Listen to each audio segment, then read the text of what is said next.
welcome back to my video lesson.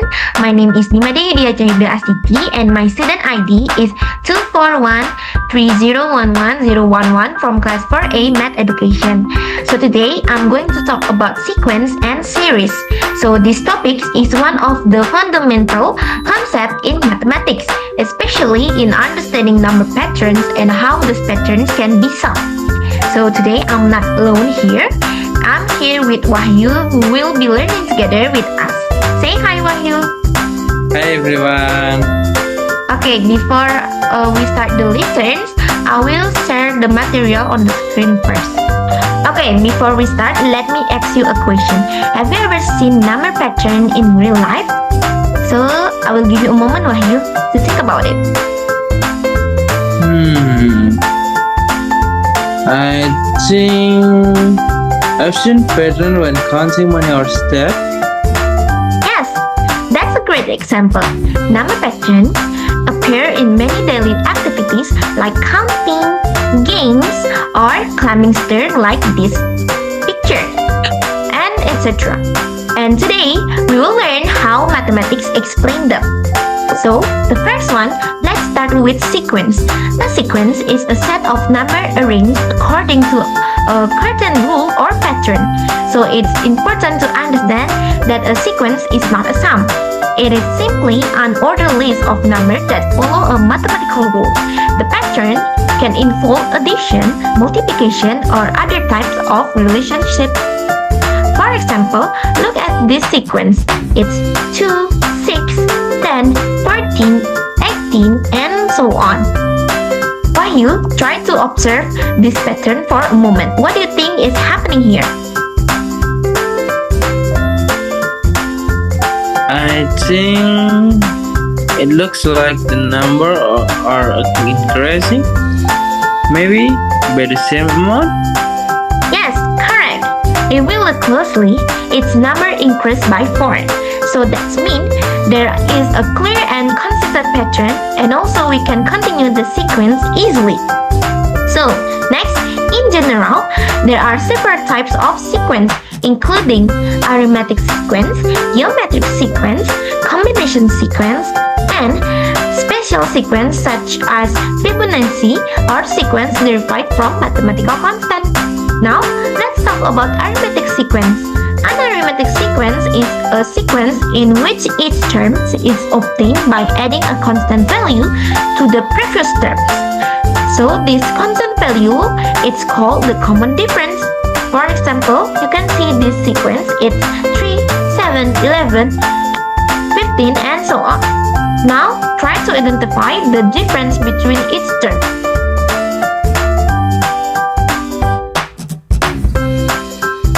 Is it 4 maybe? Yes, exactly. This constant value is called the common difference. So, the key idea of an arithmetic sequence is constant addition. And the general formula of an arithmetic sequence is a sub n equals a sub n minus 1 plus c. So, this formula helps us find any term in the sequence without listing all terms.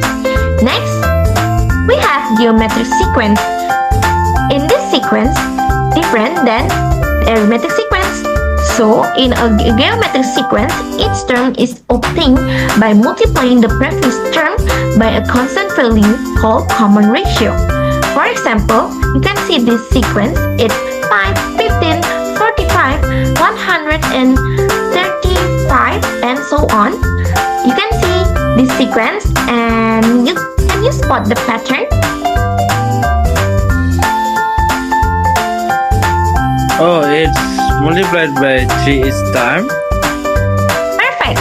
So each term is multiplied by 3 to get to the next term.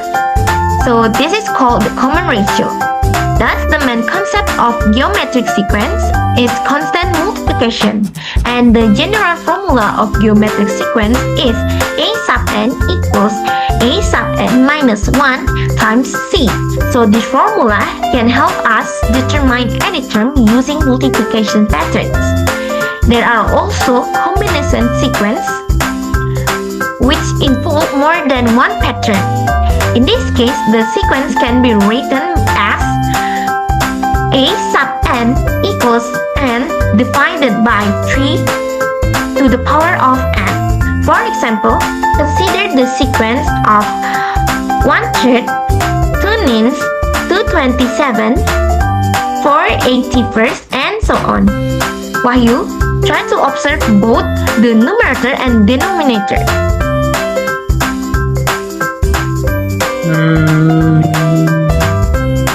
At the moment,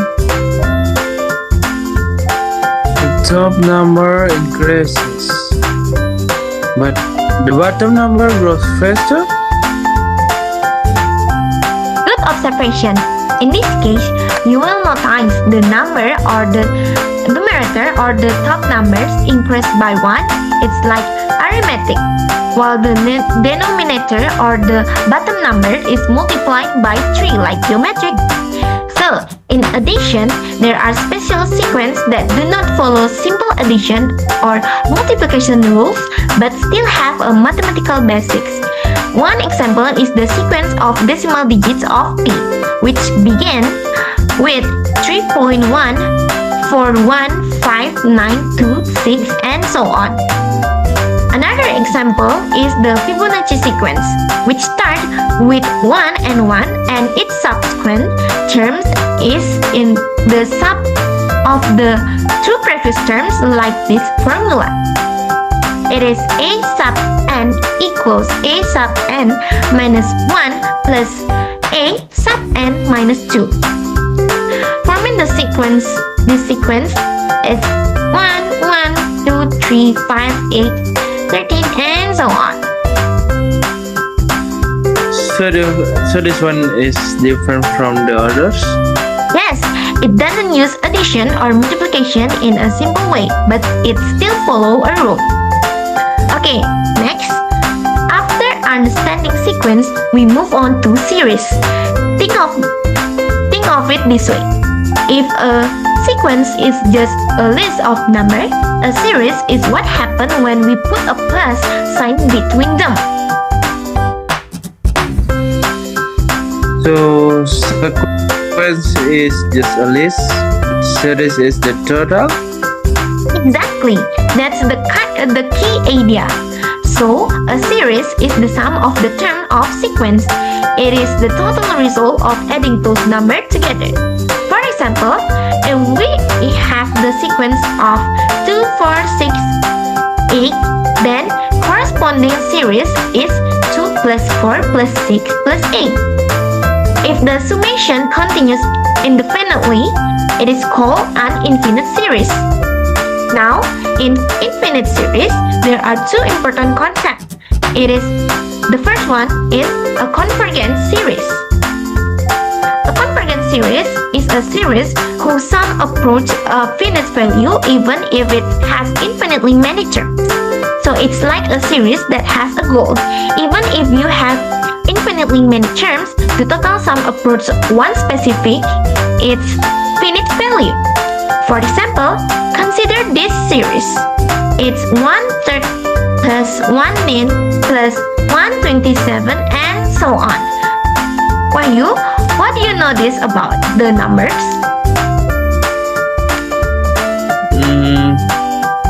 I think they are getting smaller and smaller. Right, that's why the sum approaches a certain value. Now, let's talk more about divergent series. A divergent series is a series that does not approach a fixed value when all its terms are added.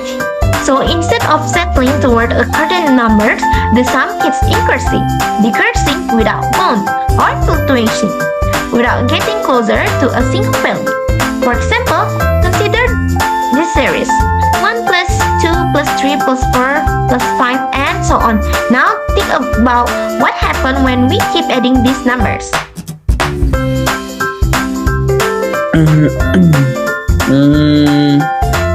It keeps getting bigger and never stops?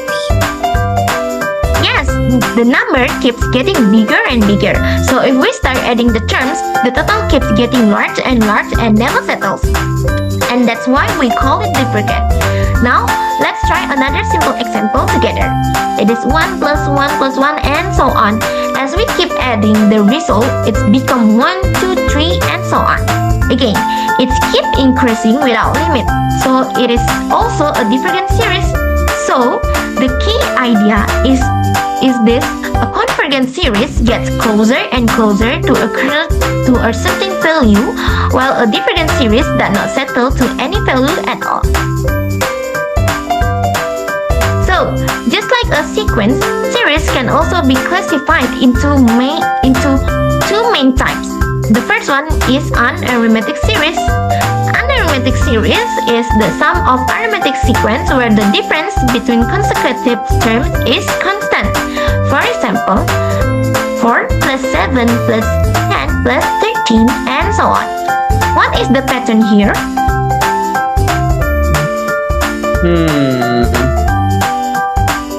The difference is constant. Correct. That's why we can use the shortcut formula.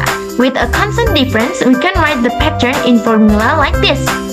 It is a sub n plus 1 equals a sub n plus c.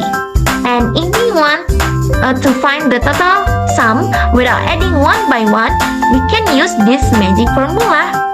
It is S sub n equals n over 2 times a sub 1 plus a sub n.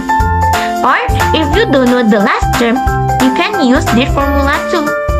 It is S sub n equals n over 2 times 2 sub 1 plus n minus 1 times c. This formula can help us to calculate the total sums quickly. Next is geometric series. On the other hand, is the sum of geometric sequence where the ratio between consecutive terms is constant. For instance, 1/2 plus 1/4 plus 1/8 plus 1/16 and so on. If we divide one term by the previous term, we get the same ratio, such as 1/4 divided by 1/2, which equals 1/2. With a constant ratio, the pattern can be written in a simple formula like this. It is a sub n plus 1 equals c times a sub n. With this pattern in mind, we can now calculate the total sum of the geometric series using this formula. This formula is for finite geometric series. It is S sub n equals a sub 1 times 1 minus r to the power of n over 1 minus r for r not equal to 1. Or for infinite series, if our ratio is less than 1, the series actually converges. So we can use this magic formula. It is S equals a sub 1 over 1 minus r if the absolute value of r is less than 1. So, an important thing to consider in series is the behavior of each term. If the term becomes smaller and approach 0, the series is likely to converge. And however, if the terms do not decrease, the series is likely to diverge. So, before I end the lesson, take a moment to reflect. What is the difference between a sequence and series? Wait a moment.